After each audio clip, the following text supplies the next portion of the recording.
Good morning everyone, welcome to seat academy and this is Khan sir.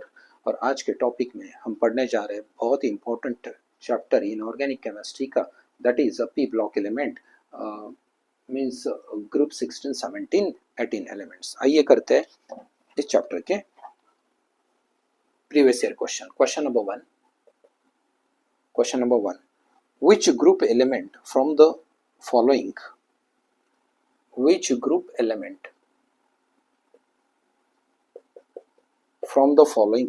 मेरे साथ notes बना लेना। which group element from the following achieves noble gas configuration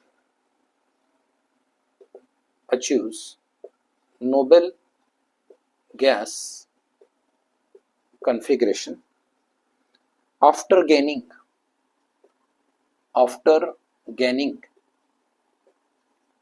2 electron। ठीक है, option A that is group 14, option B group 15, option C group 16 and option D that is group 13। ठीक है, आइए question को समझ लेते हैं। मतलब इनमें से कौन से ग्रुप के एलिमेंट अचीव करेंगे noble gas configuration. Noble gas configuration होता क्या है कि सारे के सारे पेयर्ड इलेक्ट्रॉन होंगे, इनका ऑक्टेट कंप्लीट होगा, दे आर स्टेबल एलिमेंट। तो ये कॉन्फ़िगरेशन इनमें से कौन से ग्रुप के एलिमेंट को मिलेगा, अचीव होगा बाय गेनिंग 2 इलेक्ट्रॉन। मतलब इनमें से कौन से ग्रुप के एलिमेंट 2 इलेक्ट्रॉन लेने के बाद, एक्सेप्ट करने के बाद नोबेल गैस कॉन्फ़िगरेशन अचीव करेंगे। ठीक है, आइए करते हैं। देखो यहाँ पे ग्रुप 14 का एलिमेंट है, ग्रुप 14 में 4 है, मतलब इसका वैलेंस इलेक्ट्रॉन कितना है, इसका वैलेंस इलेक्ट्रॉन है 4, वैलेंस इलेक्ट्रॉन इज 4, तो इसे चाहिए 4 इलेक्ट्रॉन। अगर ये 2 इलेक्ट्रॉन लेगा तो ये नोबेल गैस कॉन्फ़िगरेशन अचीव नहीं करेगा।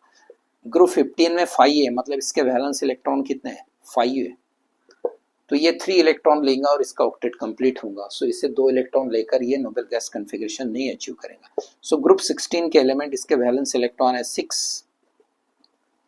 अब इसे अगर ये 2 इलेक्ट्रॉन गेन करेगा तो इसका ऑक्टेट कंप्लीट होगा और ये नोबेल गैस कॉन्फ़िगरेशन अचीव करेगा। इसके लिए चाहिए 5 इलेक्ट्रॉन्स, तो ये पॉसिबल नहीं, ओनली 2 इलेक्ट्रॉन्स हम एक्सेप्ट कर रहे हैं। Therefore group 16 elements are the elements which can achieve Nobel gas configuration by gaining 2 electron. अगर 2 इलेक्ट्रॉन ले लिया तो 8 इलेक्ट्रॉन हो जाएगा, ऑक्टेट कंप्लीट होगा और ये नोबेल गैस कॉन्फ़िगरेशन अचीव करेगा। आइए करते हैं क्वेश्चन नंबर 2।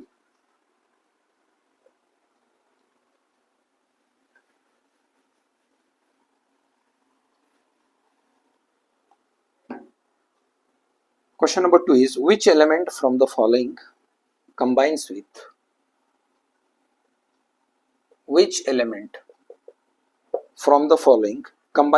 hydrogen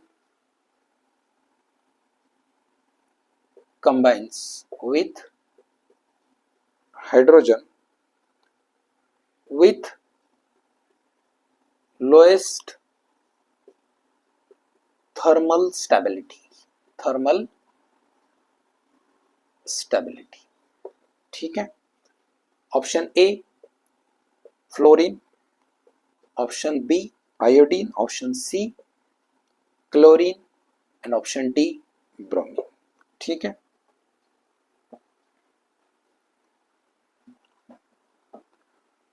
आइए देख लेते हैं। सबसे पहले ना, ये है सारे के सारे मेरा halogen, fluorine, chlorine, bromine, iodine. ठीक है, as we go down atomic size increases, सही है, और इलेक्ट्रोनेगेटिविटी डिक्रीज होगा। फ्लोरीन का इलेक्ट्रोनेगेटिविटी सबसे ज्यादा है। तो यहाँ पे जो बॉन्ड डिसोसिएशन एंथैल्पी जो है between hydrogen and halogen, bond dissociation enthalpy down the group क्या होगा, डिक्रीज होगा। डाउन द ग्रुप क्या होगा, डिक्रीज होगा। व्हाट इज दिस, क्या डिक्रीज होगा, bond dissociation enthalpy,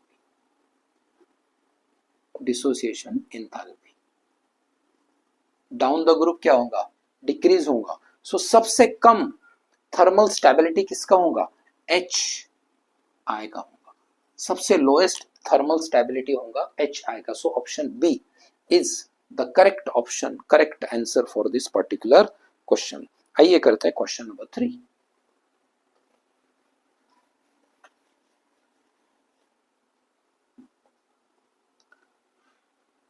Question number 3. What type of hybridization? What type of hybridization?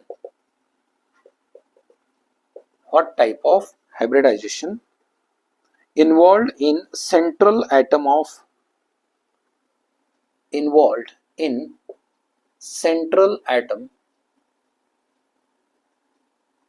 of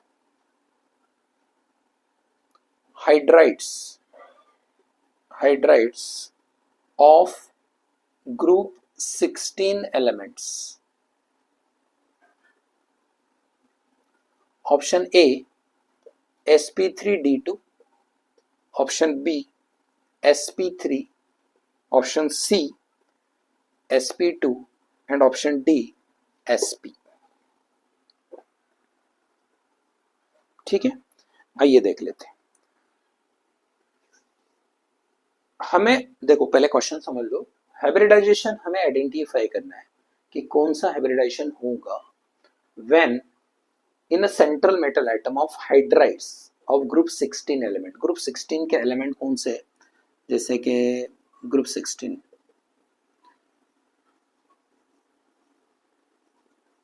ठीक है, these are the group 16 element. ठीक है, और इनके जो हाइड्राइड है, मान लो ऑक्सीजन का जो हाइड्राइड है that will B H2O, sulphur का जो हाइड्राइड है that will B H2S, so dihydrogen oxide that is water.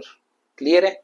तो ये है hydride of oxygen, hydride of sulphur. आइए करते हैं इसका जो कॉन्फ़िगरेशन है ऑक्सीजन का जो कॉन्फ़िगरेशन होता है. ऑक्सीजन का एटॉमिक नंबर है 8, electronic configuration 1s2 2s2 2p 2p4. ठीक है, तो ये कॉन्फ़िगरेशन होगा. ये आउटर इलेक्ट्रॉनिक कॉन्फ़िगरेशन होगा.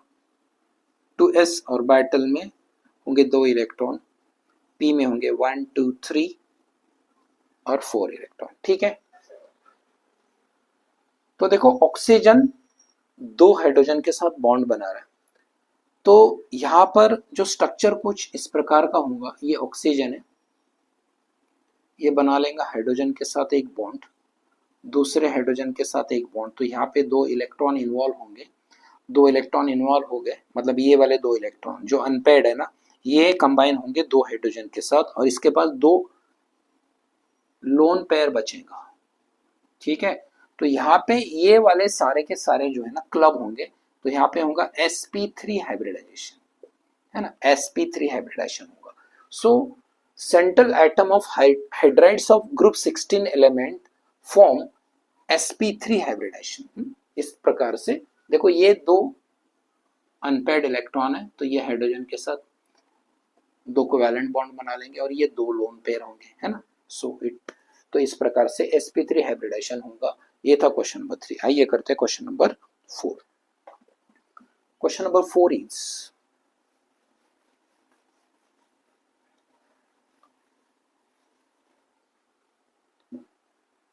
which among the following p block element which among the following p block element forms colorless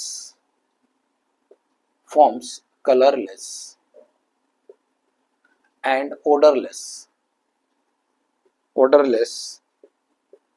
hydride. ठीक है, option A oxygen, option B nitrogen, option सी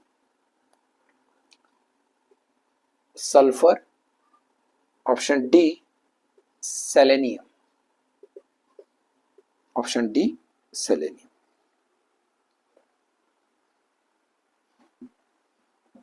ठीक है, आइए देख लेते हैं. Which of the following element produces colorless and odorless hydride, है ना, हम हाइड्राइड बनाने जा रहे हैं। देखो ऑक्सीजन का जो हाइड्राइड होगा दैट विल बी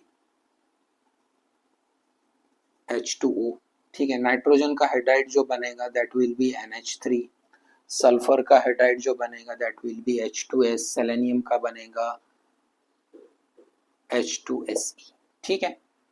सो ये है हमारा वाटर, ये होता है कलरलेस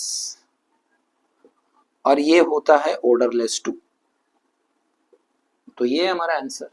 अब ये नाइट्रोजन का जो हाइड्राइड है इसका जो ओडर होगा, ये तो कलरलेस होता है, इट इज कलरलेस, बट इसका जो ओडर होगा that will be pungent odour, ठीक है ना, पंजेंट ओडर होता है।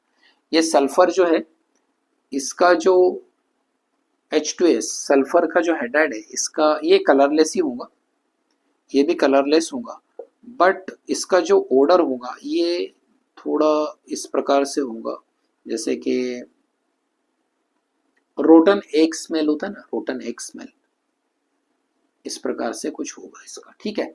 सेलेनियम ये है कलरलेस और ये अनप्लीजेंट ओडर होगा इसका, अनप्लीजेंट ओडर।